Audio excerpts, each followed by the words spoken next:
سلیمان کے وزیر تھے، وہ آئی ملکہ بلقیس، اور جب وہ آئی نا تو اس نے دیکھا کہ یہ تو آگے سامنے حضرت سلیمان بیٹھے ہیں، اور جو رستہ ہے نا درمیان میں وہ فرش ہے کہ دریا ہے، سمجھ نہیں آ رہی، تو اس نے نا اپنا یوں کر کے اوپر کپڑا اٹھانا شروع کر دیا کہ نیچے پانی ہے، تو حضرت سلیمان کہنے لگے چلتی آ، نیچے کچھ بھی نہیں۔ اس نے پیر رکھا، نیچے مچھلیاں بھی تیرتی جا رہی تھی۔ حضرت سلیمان علیہ الصلوۃ والسلام، آج بھی اللہ نے توفیق دی ہے نا لوگوں نے اس طرح کی تعمیرات کی پکی، جلال آ گیا، یہ کہاں کی شرافت ہے بھائی،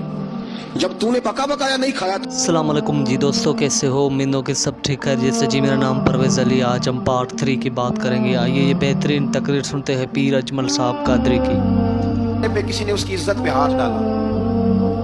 چوبارے پہ، اوپر والی منزل پہ، اس مریدنی نے اپنی عزت بچانے کے لیے چھلانگ لگا دی۔ جب وہ نیچے گر رہی تھی تو حضرت بہاولک نقشبند بخاری پہنچ گئے، نیچے کوئی ایسا بندوبست کر دیا، کوئی چارپائی بچھا دی، کوئی ایسا جس میں وہ آ کے آرام سے گری اور بچ گئی۔ حضرت صاحب کی طرف دیکھ کے کہنے لگی حضور آپ کب آئے؟ فرمانے لگے پتر جب تو چوبارے سے چلی تھی تب میں بخارے سے چلا تھا، جب تو چوبارے سے چلی تھی نا تب میں بخارے سے چلا تھا، اور تیرے نیچے آنے تک میں بھی پہنچ گیا ہوں۔ میں بھی مالی دا کم راکھی کرنا، پل کچے ہون یا پکے، اے پیر مریداں دے سر تے رہندا ہے، اے جھوٹے ہون یا سچے، یہ پکی غلامی کریں یا کچی کریں، پیر کی بھی مجبوری ہوتی ہے، کیا کریں، پیر مریداں دے سر تے رہندا ہے، اے جھوٹے ہون یا سچے، کیا کیا جا سکتا ہے۔ لیکن نافرمان بیٹے کا بھی تو جائیداد میں حصہ ہوتا ہے، نافرمان بھی ہو تو جائیداد میں حصہ دو۔ چلو باپ ناراض رہے گا تو اللہ ناراض رہے گا، بات الگ ہے، پر جائیداد کا حقدار تو ہے نا، چاہے نافرمان ہی ہے۔ پیر مریداں دے سر تے ہی رہندا ہے، اے جھوٹے ہون یا۔ پھر وہ تخت آ گیا، حضرت سلیمان سے پوچھا یہ کیا ہے؟ قال ھذا من فضل ربی، فرمانے لگے کچھ بھی نہیں۔ حضرت سلیمان کہنے لگے یہ میرے رب کا فضل ہے۔ شاید سب مفسرین نے بڑی بڑی باتیں کی ہوں، پر یہاں ایک قاضی ثناء اللہ بانی پتی رحمۃ اللہ علیہ کا فقرہ میں پڑھ رہا تھا، بڑا مزہ آ رہا تھا۔ قاضی صاحب فرمانے لگے اس آیت میں، قاضی صاحب کہتے ہیں جن پر نیرا فضل تھا، ھذا من فضل ربی، نیرا فضل، فرمایا ان کی تو اتنی طاقت ہے کہ وہ ہزاروں میل دور سے 80 گز لمبا 80 گز چوڑا تخت آنکھ جھپکنے سے پہلے لے آتے ہیں، اور جن کے بارے میں اللہ فرماتے ہیں بشر المؤمنین بان لہم من اللہ فضلا کبیرا، فرمایا محبوب اپنے غلاموں کو خوشخبری دے دیں، باقیوں پہ نیرا فضل تھا، ان پر تو فضل کبیر ہے، ان پر تو بڑا ہی فضل ہے اللہ کا۔ تو فرمایا جن پر فضل کبیر ہو، ایک نہیں، اس پر میں بڑے دلائل دے سکتا ہوں، کرامات اولیاء پر میں بڑے ہی دلائل دے سکتا ہوں، بڑے۔ غوث اعظم رضی اللہ تعالیٰ عنہ کے بعد بادشاہ آیا تو کہنے لگا پیر تب مانوں گا جب سیب کھلائیں گے، سیب کا موسم ہی نہیں تھا۔ تو حضرت صاحب آتے ہی اسے کہنے لگے اب تو میری ولایت کو سیبوں پہ تو نہ دو، اور سیب کھلائے تو ولی ہے، نہ کھلائے تو ولی کوئی نہیں، یہ تو اب میری ولایت کو سیبوں پہ تو نہ دو۔ حضرت صاحب نے یوں ہاتھ اٹھایا تو اللہ نے 2 سیب عطا فرمائے۔ تو وہاں جملہ ہے حضور غوث اعظم کا، فرمانے لگے اگر اللہ حضرت مریم سلام اللہ جو بنی اسرائیل کی ولیہ ہیں، ولی ہے نا، وہ نبی تو نہیں نا، عورت نبی نہیں ہو سکتی، فرمایا اگر اللہ انہیں بغیر موسم کے پھل دے سکتا ہے میں تو محمد عربی کا نوکر ہوں۔ فرمایا اب نہ 2 سیب آئے تھے، تو وہ کہنے لگا میرے تو دل میں 1 سیب تھا نا، تو حضور غوث اعظم نے نا 1 سیب مجھے دیا، ایک میں نے کھایا تو ایک غوث پاک کھانے لگے، کہتے ہیں میں نے منہ میں رکھا ذرا ترش تھا، تو میرے چہرے کا وہ رنگ دیکھ کے نا، اثر دیکھ کے کہ تلخی محسوس، تو غوث اعظم کہنے لگا میرے والا کھا، تو ایک انہوں نے کاٹ کے ٹکڑا دیا، کہتے کھایا تو بڑا میٹھا تھا، تو میں نے کہا حضور آئے تو دونوں ہی غیب سے ہیں، تو آپ کے والا میٹھا ہے میرے والا کڑوا ہے، تو آپ فرمانے لگے آئے تو دونوں غیب سے تھے، پر ایک کو ذرا ظالم کے ہاتھ لگ گئے نا، اس کو تنبیہ بھی کر دی کہ ظلم سے باز آ جا، تنبیہ بھی کر دی، پر میں ہاتھ ظالم کے لگے اس لیے ترش ہو گیا، سیانا بن، ایک نہیں 20 درجنوں، لیکن پتہ نہیں کیوں لوگ اڑ گئے،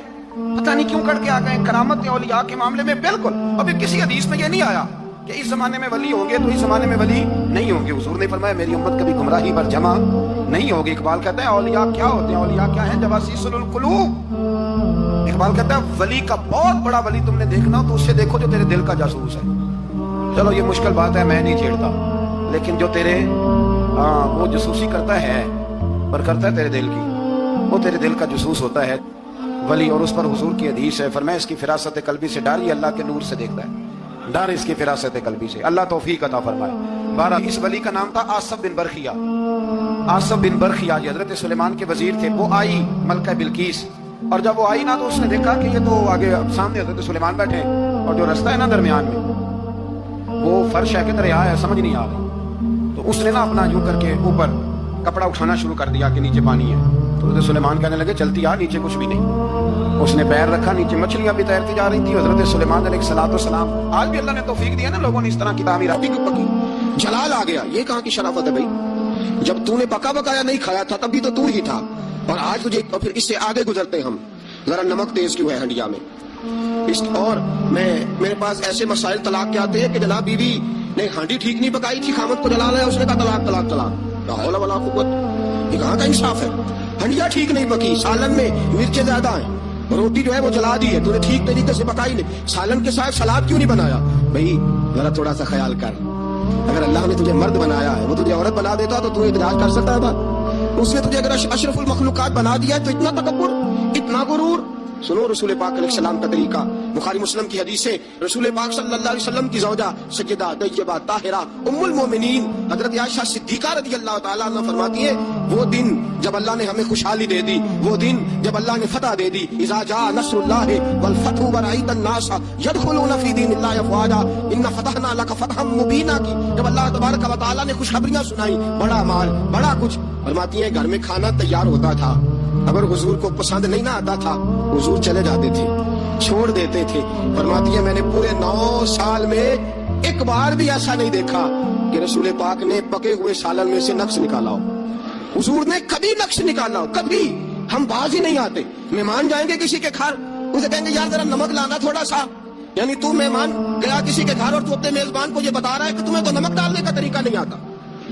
ہم انسلٹ کرتے ہیں میزبان کی، ذرا نمک لائیے گا تھوڑا سا۔ اچھا جی آپ کا حال یہ ہے کہ آپ ان کو بتلانا چاہ رہے ہیں کہ تمہیں تو ہنڈیاں نہیں پکانی آتی، تمہیں تو نمک پورا کرنے کا سلیقہ اور ٹھب نہیں آتا، یہ ہمارا اور رسول پاک کا انداز یہ ہے۔ اپنے گھر گئے ہیں اور حضور کی بیویاں صرف بیویاں نہیں بلکہ نبی پاک کی امتی بھی ہیں، صرف بیویاں نہیں خادمائیں بھی ہیں، ان کے لیے بحیثیت امتی حکم ماننا بھی ضروری ہے۔ اور جتنی نفاست اور جتنا حسن نبی پاک کی طبیعت میں تھا کسی کی طبیعت میں ہو ہی نہیں سکتا، باوجود اس کے سیدہ فرماتی ہے کھانا پسند نہیں آیا تو چھوڑ دیا، نہیں کھایا، لیکن رسول پاک نے کبھی نقص نکالا، اور یہاں اس بات پہ طلاقیں ہو رہی۔ اگلی حدیث سنیے، حضرت عائشہ صدیقہ فرماتی ہیں حضور گھر آئے، کہا عائشہ کچھ کھانے کو ہے؟ میں نے کہا حضور سرکے کا سالن بنایا۔ کیا کیا ہے؟ اور حضور صحیح بنا بھی نہیں، دل میں خیال آ رہا ہے، یہ تو بتا دیا کہ سرکے کا سالن، اور طبیعت یہ کہتی تھی کہ صحیح بنا ہوا نہیں ہے، صحیح بنا بھی نہیں، اور پھر بنا بھی جلدی میں ہے، اور وہ اس قابل نہیں کہ میں پیش کر سکوں۔ میں نے کہا حضور سرکے کا سالن ہے، آپ ذرا انتظار فرمائے میں پتہ کراتی ہوں۔ حضور نے فرمایا وہی لے آؤ۔ حضرت عائشہ صدیقہ کے لفظ سے فرماتی ہیں کہ میرا دل گواہی دیتا تھا کہ سالن ٹھیک نہیں پکا،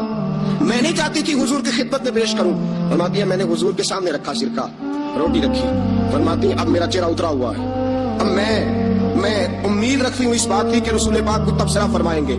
امید ہے کہ حضور کو جملے کہیں گے، لیکن واہ سلام اس پر کہ جس نے دشمنوں کو بھی کوائیں دی، سلام اس پر کہ جس نے گالیاں سن کر دعائیں دی، کیا انداز ہے میرے محبوب کا اور کیا خوبصورت طرز گفتگو ہے۔ حضرت عائشہ فرماتی ہیں حضور نے لقمہ منہ میں ڈالا،